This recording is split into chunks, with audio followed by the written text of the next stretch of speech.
Mientras saludamos a don José Pepe Esquinas, a que pido que reciban con un aplauso, es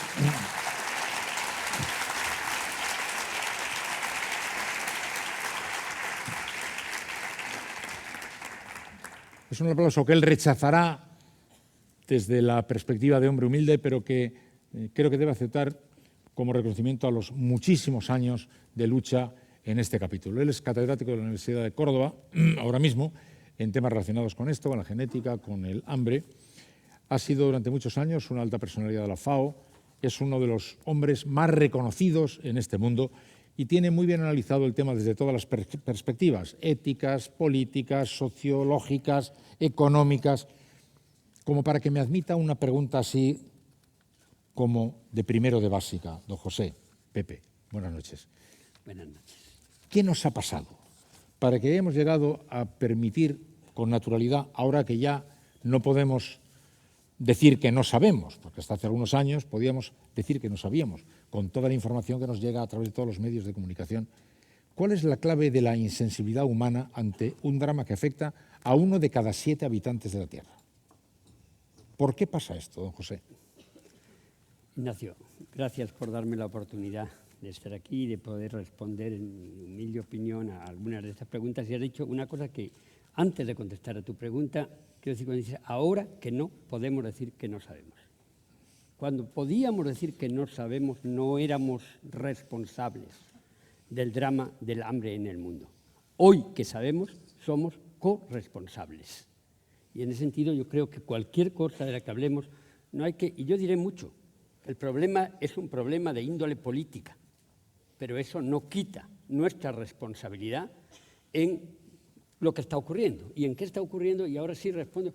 En mi opinión, el tema, y tú me ha encantado cuando has dicho, no hay que cambiar el chip. Cuando hablamos de la crisis aquí en España, que nosotros pagamos en parados, que ellos las pagan en muertos, no es distinto de hablar del hambre en el mundo, no es distinto.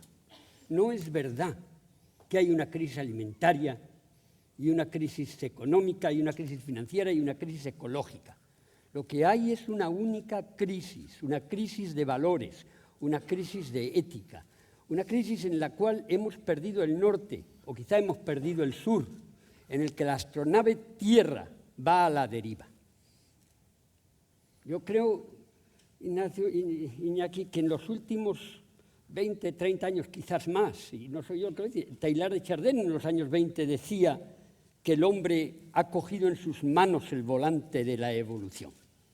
Hoy tenemos una capacidad tecnológica, científica, de todo tipo, enorme para dirigir esa astronave a donde queramos. Y realmente, antes las cosas ocurrían porque sí, no teníamos capacidad de influencia. Hoy la tenemos y estamos influyendo y estamos condicionando la evolución de las demás especies y de la nuestra misma, y estamos llevando esa nave, a veces contra natura, en ciertas direcciones. El tema es que esa nave, como os decía antes, va a la deriva. A mí me recuerda mucho un chiste que oí cuando era pequeño y que entonces no le encontraba el mismo sentido político que ahora sí le encuentro. Es el piloto que informa a los pasajeros: señores, nos hemos perdido, pero no se preocupen porque mantenemos una velocidad excelente. Aquí estamos pasajeros de la astronave Tierra, nave que está dando vueltas en el espacio con unos recursos limitados y perecederos, con una interdependencia cada vez mayor como consecuencia de una globalización que no es una opción, la globalización es un hecho. El tema no está tanto en globalización sí o globalización no, sino qué tipo de globalización queremos. Y en esa pequeña astronave, en esa aldea rural o en esa aldea global que se llama Tierra, está empezando, hace ya tiempo que empieza a haber agujeros en varios lugares. Es el hambre, es la destrucción de los recursos naturales, que será el hambre de nuestros hijos y de nuestros nietos. Todo eso está ocurriendo y cada vez de una manera más grave. Lo que está en peligro no es ya solamente la cuestión de la injusticia de que ellos pasan hambre, es que ese sistema, esa forma de entender todo es insostenible. Perdón, solo un segundo. A la vista de que en efecto es insostenible, aparte de que sea insoportable, ¿cuál es la razón por la que no necesitamos de golpe una respuesta de frente. Tenemos un problema con los recursos que va a ser muy serio en poco tiempo. Se dice que la siguiente guerra, si la hay, será sobre el agua, sobre los alimentos. Hay grandes países poderosos que están ocupando ahora mismo, comprando terreno agrícola en todos los lugares del mundo, apoderándose ya para industrias privadas y para intereses parciales de lo que es el recurso final, la alimentación de todo el mundo. Esto lo sabemos ya, está pasando ante nuestros ojos. Las consecuencias de esta hecatombe pueden producirse pronto. No descartamos que el ser humano sea capaz de ingeniar grandes mecanismos de transformación de cosas, pero vamos, digamos, en rumbo de colisión, que se diría en el acero, ¿no? ¿Qué más necesitamos saber para que doblemos el brazo de la política que hace estas cosas? Mira, en mi opinión, lo que creo que nos está ocurriendo es que estamos confundiendo los medios con los fines. He hablado antes de tecnología, de ciencia cada vez más potente, más capaz de decidir, de llevar las cosas, más capaz de ser instrumentos fuertes. El mercado es un instrumento. La propia democracia, si me apuras, es un instrumento. Pero un instrumento se aplica con objetivos concretos. Y el problema es que en estos momentos instrumentos como el mercado o la banca o la ciencia o la tecnología están llevando esa nave, no se sabe dónde.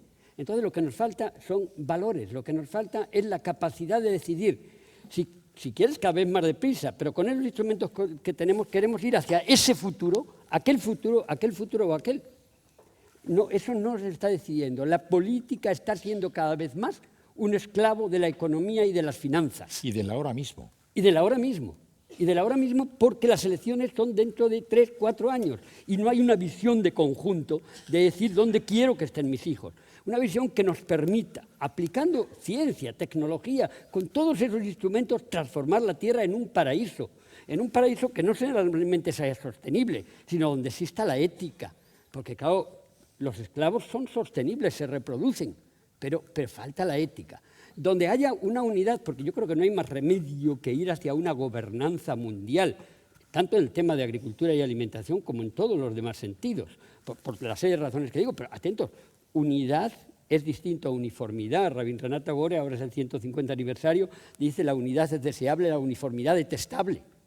Entonces, tiene que haber otro elemento clave que es la diversidad de culturas, diversidad de lenguas, diversidad biológica, diversidad de sistemas políticos, diversidad de todo, respeto de la diversidad como una gran riqueza que tenemos para ser menos vulnerables.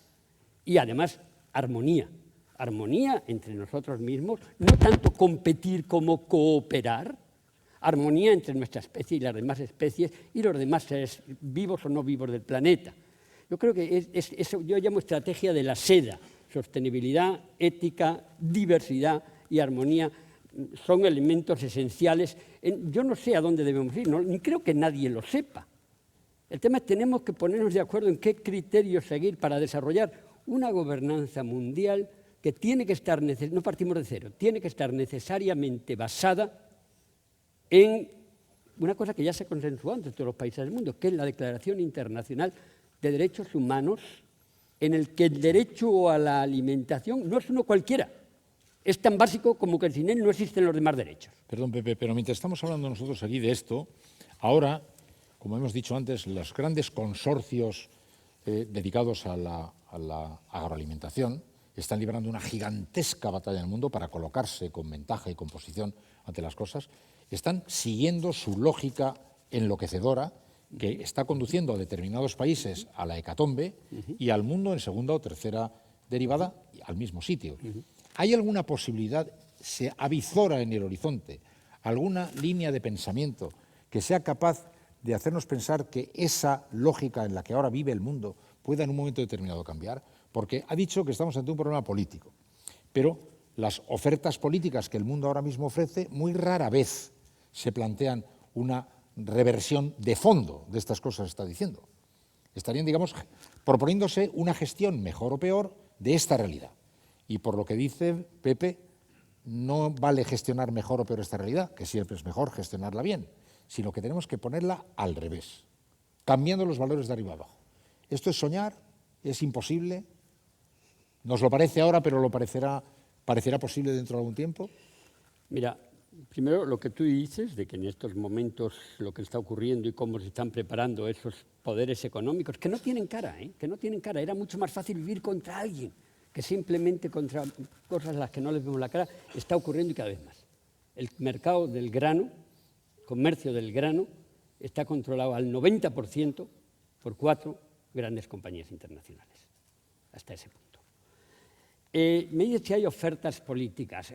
Es verdad, y a mí me llena de profunda tristeza, que ni en las elecciones españolas, ni en las elecciones francesas recientemente, ni prácticamente en ningún país, no se esté hablando del hambre, de la pobreza, de la escasez de recursos naturales, de que somos ciudadanos del mundo y que tenemos que actuar como tales, que estamos perdiendo de vista lo que es más importante. Pero yo prefiero que, y de todas maneras yo creo que no va a salir. Quiero decir, creo que estamos en un momento en el que o hacemos una evolución rápida a enfrentar los nuevos problemas, los nuevos retos, con sistemas y pensamientos y acciones y instrumentos nuevos, o estamos yendo hacia una revolución que no podemos saber a dónde va a terminar. Hace un momento cuando Gonzalo estaba hablando, decía, yo antes contaba también, con el mismo cerebro con el que criticamos la debilidad de nuestras democracias, que ya vemos que están, digamos, subordinadas a poderes financieros, con ese mismo cerebro descubrimos que esos mismos poderes financieros, en un buen día, proyectan su voracidad sobre el mundo de los alimentos, los mercados de futuros, y empiezan a jugar su batalla enloquecida de ganar dinero con los alimentos, provocan una escandalosa subida del precio de los alimentos y condenan al hambre a millones de personas del mundo. Digamos, ese juego no parece ahora mismo en condiciones de ser alterado de ninguna manera verosímil. No, de hecho, fíjate que todo, en el fondo, fíjate, la especulación enorme, según el propio Parlamento Europeo, cuando hubo la crisis financiera, la crisis alimentaria del 2008, que duplica y triplica los precios de los alimentos básicos, un 50% de la causa fue la especulación en el mercado de valores, en el mercado de futuros de alimentos básicos. Y ese fondos, esos dineros que venían ahí de instrumentos financieros, venían como consecuencia de la burbuja inmobiliaria. Se dan cuenta que está llegando la burbuja inmobiliaria, sacan el dinero de ahí, no saben dónde meterlo y entonces se mete para especular en el mercado de valores. Pero fíjate hasta qué punto llega eso, que actualmente, ya a partir del 2007-2008, empiezan a comprar estos grandes poderes financieros, empiezan a comprar, y bancos, a comprar a los agricultores antes de cosecharlo y a veces antes de sembrarlo, su cosecha. No tienen almacén, dicen, la única condición es que la tenga usted en su campo hasta que yo les diga que la pueden sacar. Y claro, yo les voy a decir que la pueden sacar cuando lo tenga vendido y cuando suba el precio de los alimentos. Y cuando algunos agricultores con conciencia dicen, oiga, que se está pudriendo, no importa, así suben más. Eso es legal, es inmoral. Para mí es un crimen contra la humanidad, pero es legal. Hombre, o no desplace estos alimentos que usted va a tirar, porque hay aquí gente que tiene hambre, porque está usted pervirtiendo las reglas del mercado. Pero si la lógica es maximizar los beneficios, y esa es la lógica del mercado, y es así, o le pones bridas a esa lógica, a esa libertad de mercado, que es la libertad del zorro en el corral de gallinas, o le pones bridas a eso, y eso significa regular, regular y regular. Serás más libre cuanto más regules. Tenemos, por tanto, claro que aunque parezca estéril ir afinando los diagnósticos, cuanto más claro veamos lo que pasa, más cerca podremos estar de resolverlo, aunque hoy nos produzca mucha melancolía no poder avanzar más. Por un lado, las herramientas que inventó el corazón humano en sus mejores días, Naciones Unidas, la FAO, por ejemplo. Tú que tienes tanta experiencia en la FAO, ¿qué capacidad puede en este momento decirse que tiene la FAO para hacer frente a este problema? Para paliarlo en parte, seguramente algo, ¿no? Mira, yo te agradezco mucho esa pregunta porque hay una gran confusión sobre la FAO y Naciones Unidas. Yo creo que hoy son imprescindibles, con todos sus defectos. Y mientras no exista una alternativa, que podría ser un parlamento mundial, siguen siendo imprescindibles. ¿Por qué te digo eso? Mira, la FAO tiene 3 funciones esencialmente.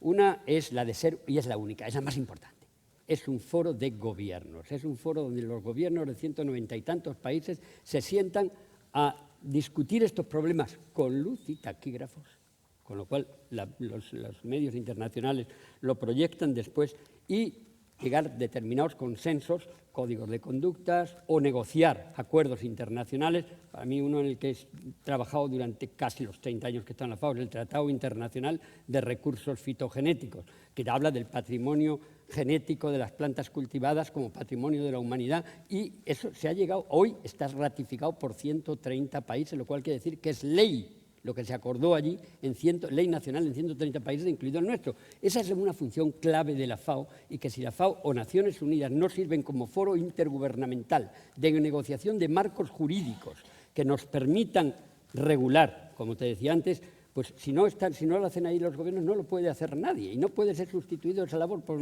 nadie. Y yo te digo, ojalá que pasado mañana sea posible tener un tratado vinculante sobre alimentación contra el hambre.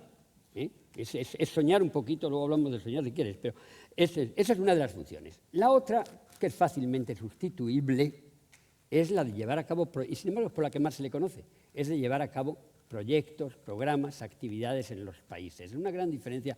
La otra es foro de negociaciones. Son los países los dueños de la FAO, son los que discuten, son los que deciden. Lo demás es el secretario.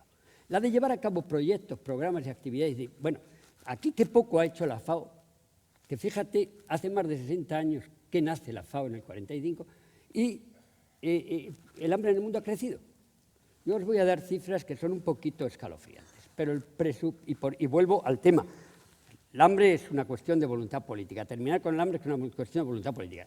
El presupuesto regular, presupuesto ordinario de la FAO, de 2 años, es el equivalente a lo que el mundo gasta en armamento, de 10 años, equivalente a lo que el mundo gasta en armamentos en un solo día.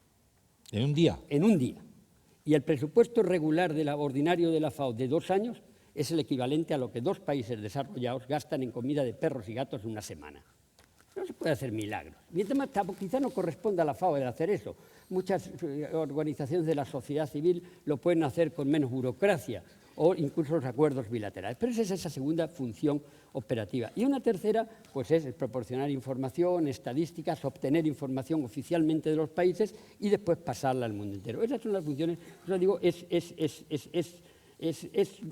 necesario sobre todo la primera, la de foro intergubernamental de negociaciones.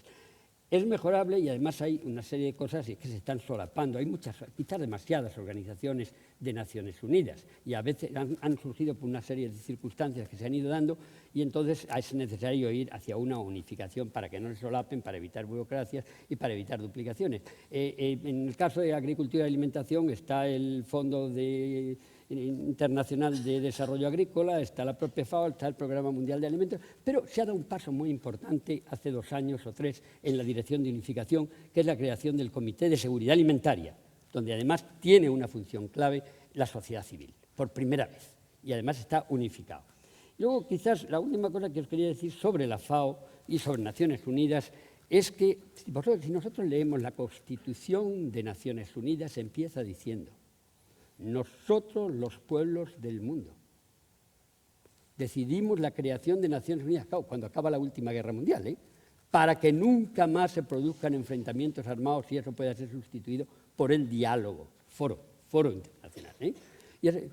Pero lo que realmente es hoy Naciones Unidas y la FAO no es un foro de los pueblos del mundo, es un pueblo de los gobiernos del mundo, no siempre democráticos, no siempre ideales, donde además el objetivo es a 4 años vistas, en el mejor de los casos, hasta las próximas elecciones, y donde realmente predominan ciertos egoísmos nacionales cada vez que se debate qué le interesa a mi país. No qué le interesa al mundo porque vamos en la misma barca y lo que interesa al mundo va a ser lo que interesa a mi país, o viceversa. No, es totalmente miopía a veces en ese tipo de negociaciones cortoplacistas que no se pueden aplicar. Pepe, tenemos que ir calculando el tiempo. Una conclusión de todo esto. Sí. Creo que Naciones Unidas son necesarias como foro de gobierno, pero hay que complementarla con el verdadero foro de los pueblos, que es la representación sistemática de la universidad, de la sociedad civil, a través de lo que yo llamaría un parlamento mundial, de la misma manera que ocurre en Europa. Hay un foro de la Comisión y está el Parlamento Europeo, etcétera, etcétera. Pero has dicho soñar. Yo no quiero que se vaya de aquí el señor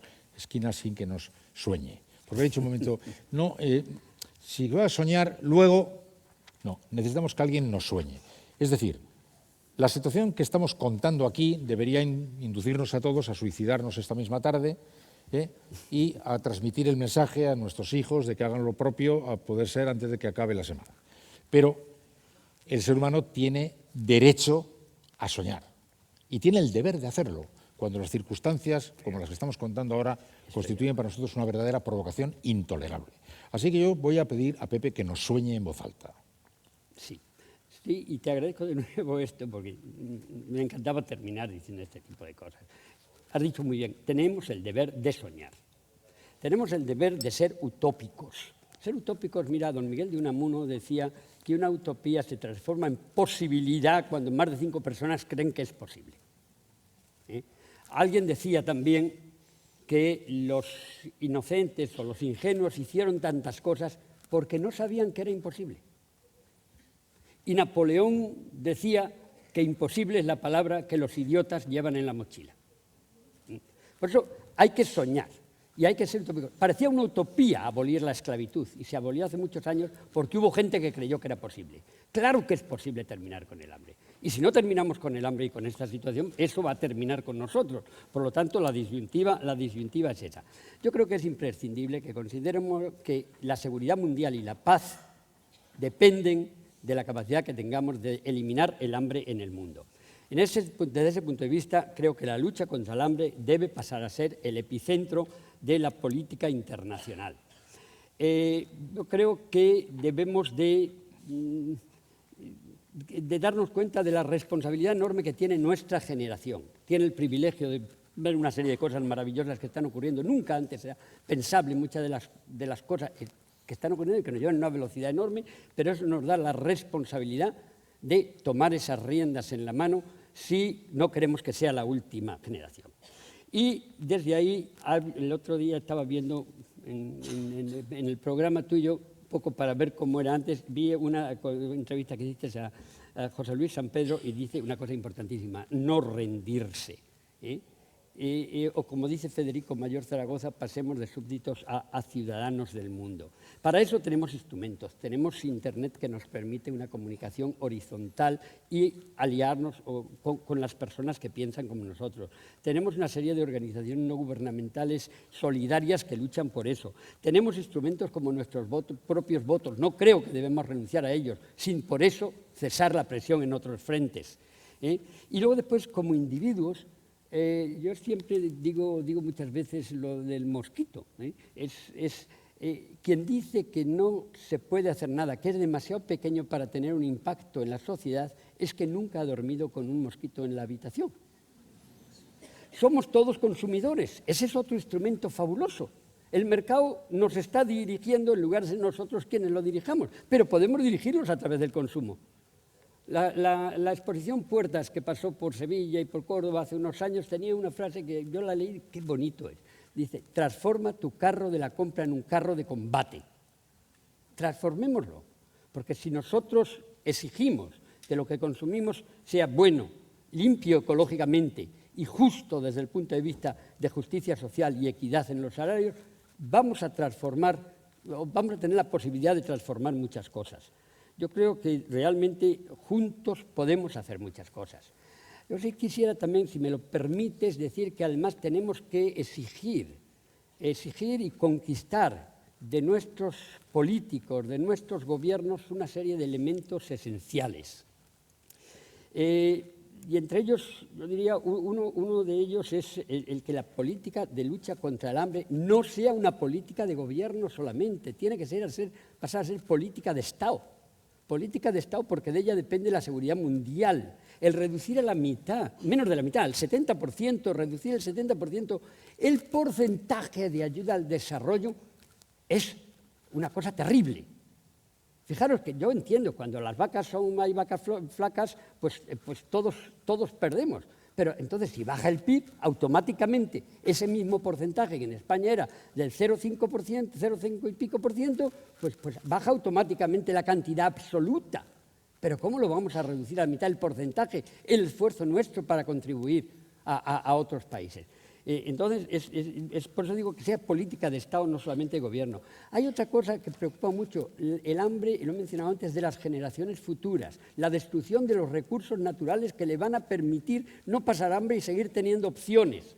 Y para eso, tanto en el sistema político y el sistema económico que tenemos, no es suficiente, porque las generaciones futuras ni votan ni consumen. Entonces, yo creo que es imprescindible que se desarrolle una figura institucional que sea el ombudsman de las generaciones futuras, el defensor de los intereses de las generaciones futuras, el señor que esté presente en el Parlamento, en el Gobierno, en las distintas instituciones que toman decisiones para saber cómo cualquier iniciativa, cualquier nuevo proyecto va a influir, va a beneficiar o va a perjudicar a las generaciones futuras y hable en su nombre. El Pepito Grillo, la conciencia de Pinocho, que diga atentos que estamos robando a nuestros hijos cada vez que destruimos esos recursos naturales. Yo creo, otro elemento que creo muy importante de conquistar es el derecho a la alimentación, que se negocia entre todos los países, que hoy está ya dentro de la Constitución de más de 20 países, debe ser parte integrante de la Constitución española. Máxime ahora, o sea, el derecho a la alimentación como un derecho. Y, por lo tanto, la ratificación de ese derecho. El desarrollo, ojalá, a más largo plazo, de ese Tratado Internacional de Alimentos. España podría estar en unas condiciones excelentes para empujar en esa dirección, porque España ha sido el puente entre culturas, tanto de sangre como geográfico, en muchas circunstancias. El desarrollar la gobernanza mundial. Yo veo que ya te estás mirando el reloj y tienes muchísima razón. Yo sí queréis, no es cosa mía, es que quiero tiene la costumbre de ir cada 60 segundos a una persona que nos muestra con sus palabras y con su ejemplo cómo se pueden conseguir cosas pacíficamente, que es Gandhi. Gandhi consigue la libertad de uno de los mayores países del mundo sin más armas que sus propias palabras. Influye en los destinos del mundo. Y Gandhi tiene una frase que va muy bien para lo que estamos hablando ahora del hambre. Dice, la tierra tiene los recursos necesarios para satisfacer las necesidades de todos, pero no la codicia de algunos. Pepe Esquina, fantástico.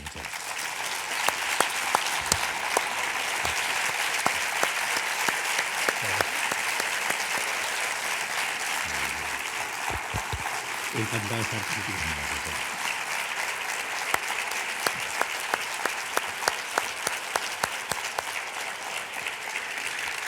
Marina. Apoyan sin reservas la tesis de Pepe Esquinas de que la crisis es solo una y es una crisis de valores. Escribe Pumuki, por ejemplo, este tema no es un negocio por lo que a los gobiernos no les interesa. Vicente Moros dice estar avergonzado de que a estas alturas siga muriendo gente de hambre. Cree que dice mucho de la bajeza de la especie humana.